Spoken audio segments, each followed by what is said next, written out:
Hello friends, welcome to my channel. आज हम देखेंगे क्लास 7th ज्योग्राफी एनसीईआरटी का सेकेंड चैप्टर जो है हमारी पृथ्वी के अंदर। उससे पहले दोस्तों याद दिला दूं कि प्लीज़ मेरे चैनल को सब्सक्राइब कीजिए, वीडियोस को लाइक कीजिए और अपने फ्रेंड्स में शेयर कीजिए। तो चलो स्टार्ट करते हैं। हमारी पृथ्वी एक गतिशील ग्रह है। तो पृथ्वी को गतिशील ग्रह क्यों बोला है? क्योंकि उसमें कुछ आंतरिक और बाह्य क्रियाएँ होती हैं, तो इसलिए पृथ्वी हमेशा स्थिर नहीं रहती, वो गतिशील है। इसके अंदर एवं बाहर निरंतर परिवर्तन होता है।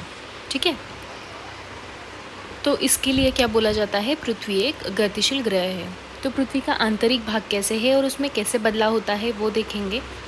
पृथ्वी का आंतरिक भाग देखो तो ऊपर सबसे क्या रहता है? भूपर्पटी या परपटी बोलते हैं उसको। ठीक है, या उसको स्थलमंडल भी बोला जाता है। उसके बाद क्या है? मेंटल। मेंटल में भी क्रोड मेंटल सीमा है। ठीक है, उसके बाद में क्या है? बाह्य क्रोड और ये है आंतरिक क्रोड। ठीक है, मतलब एक प्याज की तरह पृथ्वी को देखा जाए तो उसके कैसे लेयर्स होते हैं, तो वैसे ही पृथ्वी के भी कुछ लेयर्स हैं। पृथ्वी की सतह की सबसे ऊपरी परत जो है उसको क्या बोलते हैं? परपटी या भूपर्पटी कहा जाता है। ये सबसे पतली परत होती है। जैसे कि प्याज है, उसकी ऊपर की परत जो होती है वो बहुत ज़्यादा पतली होती है, वैसे ही हमारे पृथ्वी की ऊपरी परत जो होती है, जो परपटी कहा जाता है या भूपर्पटी, तो वो सबसे पतली परत होती है। यह महाद्वीपीय संहति में 35 किलोमीटर एवं समुद्र सतह में केवल 5 किलोमीटर तक है। मतलब जो जिस भूमि पर हम लोग रहते हैं तो वो ज़्यादा से ज़्यादा 35 किलोमीटर होगी, और अगर समुद्री सतह पर देखें मतलब यहाँ पे, तो वो कितनी होगी? ज़्यादा से ज़्यादा 5 किलोमीटर तक हो सकती है। महाद्वीपीय संहति मुख्य रूप से सिलिका एवं एल्यूमिनियम से बनी है। मतलब जो सिलिका और एल्यूमिना खनिज है तो उनसे क्या बनी है? जो महाद्वीपीय परपटी है ये बनी है। ठीक है, इसलिए इसे क्या बोला जाता है? Cl बोला जाता है, Cl। तो इन दोनों का मिश्रण क्या बोला जाता है? Cl। महाद्वीपीय भूपर्पटी का जो ऊपरी भाग है वो किससे बना होता है? सिलिका और एल्यूमिनियम से। इसके लिए उसको क्या बोला जाता है? Cl बोला जाता है। और महासागर की परपटी जो है ये मैंने बताई। ठीक है, तो वो किससे बनती है सिलिका और मैग्नीशियम से, इसलिए इसे क्या बोलते हैं? सीमेंट। ठीक है, मतलब सिलिका और मैग्नीशियम का सीमेंट। ठीक है, परपटी के ठीक नीचे मेंटल होता है। ठीक है, ये देखो यहाँ पे क्या होता है? मेंटल होता है। वो कितना होता है? 2900 किलोमीटर की गहराई तक मेंटल फैला है। ठीक है, भूपर्पटी कितनी रहती है? अगर महाद्वीप पर देखें तो 35 किलोमीटर, और महासागरीय भूपर्पटी को देखें तो ज़्यादा से ज़्यादा 5 किलोमीटर तक होती है। और अगर उसके बाद में कौन सी लेयर है? मेंटल, जो है 2900 किलोमीटर तक होती है, 2900 किलोमीटर गहराई तक। इसके आंतरिक परत क्रोड है। ठीक है, और अंदर की जो परत है उसको क्या बोलते हैं? आंतरिक क्रोड, जो थर्ड लेयर है, और उसकी त्रिज्या कितनी है? लगभग 3500 किलोमीटर तक है। ओके, और ये मुख्यतः किससे बनी है? यह मुख्यतः निकेल एवं लोह से बनी है। ठीक है, या लोह को ही क्या बोलते हैं? फेरस। तो निकेल और फेरस मतलब निफे बोला जाता है इसको। फिर केंद्रीय क्रोड का तापमान एवं दाब काफ़ी उच्च होता है। मतलब जो सबसे आंतरिक जो परत होती है तो वो उसका दबाव बहुत ज़्यादा होता है। ठीक है, फिर विश्व की सबसे गहरी खान दक्षिण अफ्रीका में स्थित है। ठीक है, तथा इसकी गहराई लगभग 4 किलोमीटर है, और तेल की खोज में इंजीनियर 6 किलोमीटर की गहराई तक इसको खोद चुके हैं। फिर पृथ्वी के केंद्र तक पहुंचने के लिए आपको समुद्र की सतह पर 6000 किलोमीटर गहराई तक खोदना होगा, तभी आप पृथ्वी के केंद्र तक पहुंच सकते हैं।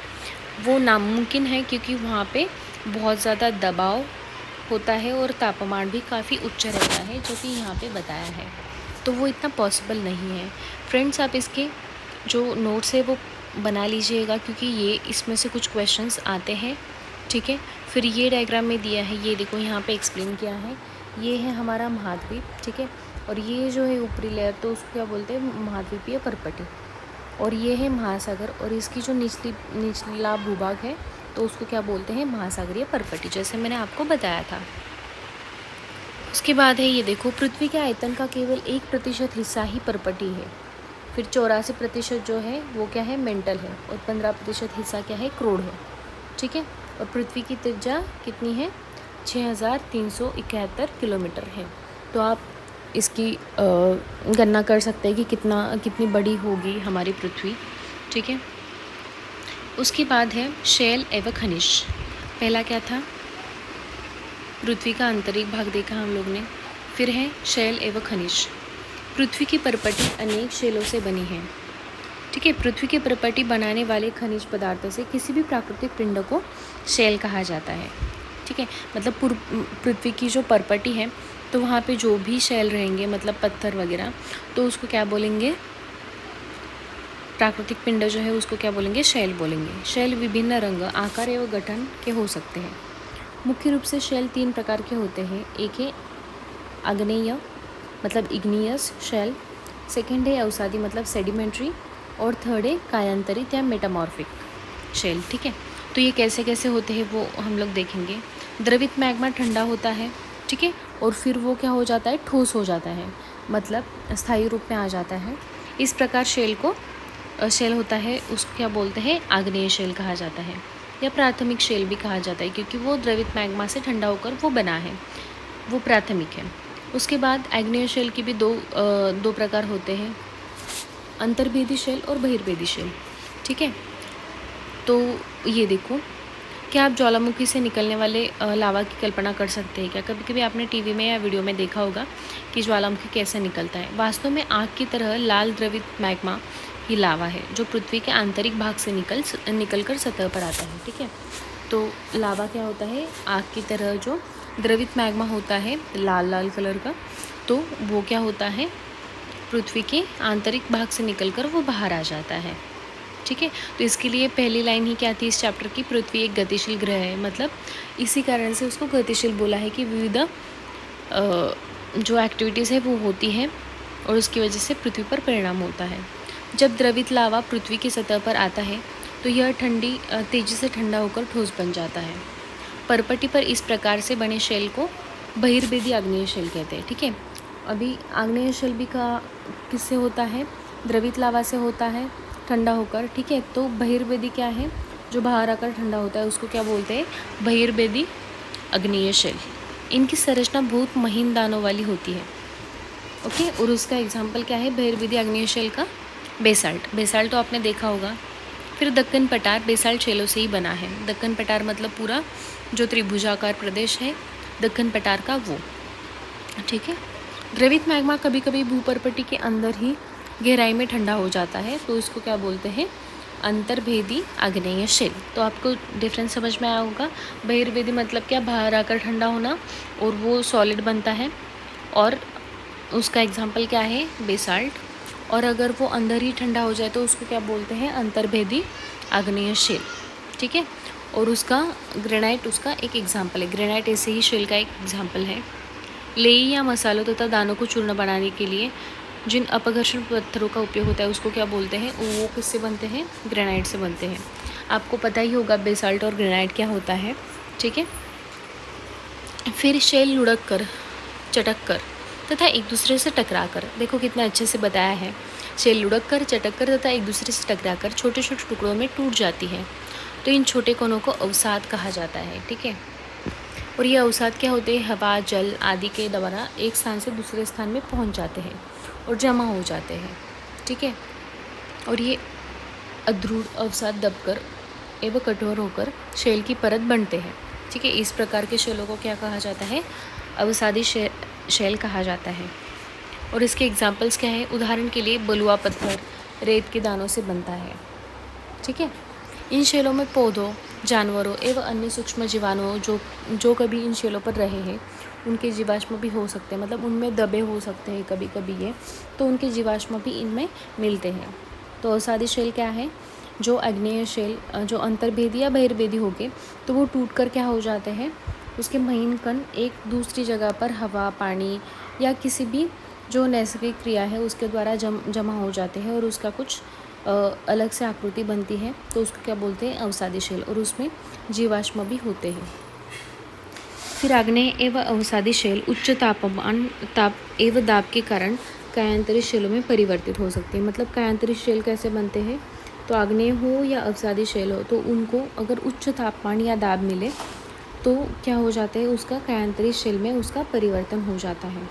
तो इसका एग्जाम्पल क्या है, चिकनी मिट्टी, स्लेट में एवं चूना पत्थर संगमरवर में परिवर्तित हो जाता है। ठीक है, तो चिकनी मिट्टी जो है वो स्लेट में बदल जाती है और चूना पत्थर जो है वो संगमरवर में बदल जाता है, जो संगमरवर बहुत जगह पे उपयोग किया जाता है। ठीक है, इग्नियस क्या है? अग्नि। सेडिमेंट्री स्थिर है, और मेटामॉर्फिक मतलब जिसका रूप परिवर्तन होता है वो। फिर जीवाश्म क्या होता है? शैलों की परतों में दबे मृत पौधों एवं जंतुओं के अवशेष को जीवाश्म कहा जाता है। आई होप इतना क्लियर हुआ होगा आपको। फिर शैल हमारे लिए बहुत उपयोगी है। कठोर शैलों का उपयोग घर, सड़क, इमारत बनाने के लिए किया जाता है। और फिर आप पत्थरों का उपयोग कई बार खेलों में भी करते हैं, जैसे कि 7 पत्थर मतलब पिट्ठू, चिबिड्डी मतलब स्टापू या किट, 5 पत्थर मतलब गिट्टी, ये सब है। ठीक है,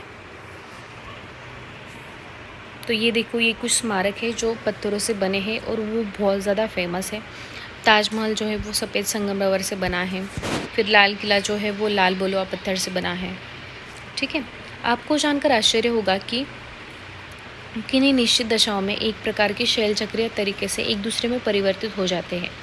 एक शैल से दूसरे शैल में परिवर्तित होने की इस प्रक्रिया को क्या बोलते हैं? शैल चक्र बोला जाता है। ये देखो यहाँ पे, अभी यहाँ पे जो मैग्मा है वो बाहर आता है, वो ठंडा हो जाता है या अंदर ही ठंडा हो जाता है, तो उसको क्या बोलते हैं? आग्नेय शैल बोला जाता है। फिर वो टूटते हैं, ठीक है, उसके अवसाद बनते हैं और वो एक जगह पे जमा हो जाता है, तो अवसादी शैल बनते हैं। और वो अवसादी शैल या आग्नेय शैल, उसको बहुत ज़्यादा ताप या दाब मिले तो उसका रूपांतर कायांतरित शैल में हो जाता है। और फिर वो फिर से उसको ताप और दाब ज़्यादा मिल जाए तो उसको वो फिर से मैग्मा में परिवर्तित हो जाता है। तो ये क्या हुआ? शैल चक्र हुआ। आप जानते हैं कि द्रवित मैग्मा ठंडा होकर ठोस आग्नेय शैल बन जाता है। यह आग्नेय शैल छोटे छोटे टुकड़ों में टूटकर एक स्थान से दूसरे स्थान पर स्थानांतरित होकर उस पर क्या होता है? अवसादी शैल का निर्माण होता है। फिर ताप एवं दाब के कारण ये आग्नेय एवं अवसादी शैल कायांतरित शैल में बदल जाते हैं। फिर अत्यधिक ताप एवं दाब के कारण कायांतरित शैल पुनः पिघलकर द्रवित मैग्मा बन जाता है, और ये द्रवित मैग्मा पुनः ठंडा होकर ठोस आग्नेय शैल में परिवर्तित होता है। तो इसको क्या बोलते हैं? शैल चक्र बोला जाता है। ठीक है, उसके बाद है शैल विभिन्न खनिजों से बनती है। खनिज प्राकृतिक रूप में पाए जाने वाले पदार्थ हैं जिनका निश्चित भौतिक गुणधर्म एवं निश्चित रासायनिक मिश्रण होता है। ठीक है, तभी हम लोग उसको डिफाइन कर सकते हैं कि ये बेसाल्ट है, ये ग्रेनाइट है, ये संगमरमर है। ठीक है, खनिज मानव जाति के लिए बहुत ज़्यादा महत्वपूर्ण है। कुछ का उपयोग तो ईंधन की तरह भी होता है, जैसे कि कोयला भी एक शैल है। फिर प्राकृतिक गैस, पेट्रोलियम, ये सब शैलों से बने होते हैं। इनका उपयोग उद्योगों, औषधि एवं उर्वरकों में भी किया जाता है, जैसे कि लोहा, एल्यूमिनियम, सोना, यूरेनियम इत्यादि। ठीक है, तो ये यहाँ पे चैप्टर कंप्लीट होता है, second chapter 7th class NCERT geography का। तो आई होप दोस्तों आपने चैनल को सब्सक्राइब किया होगा, वीडियो को लाइक किया होगा और फ्रेंड्स में शेयर किया होगा। नेक्स्ट वीडियो आएगा, तब तक के लिए थैंक यू। प्लीज़ मेरे चैनल को सब्सक्राइब कीजिए ताकि मुझे मोटिवेशन मिले नेक्स्ट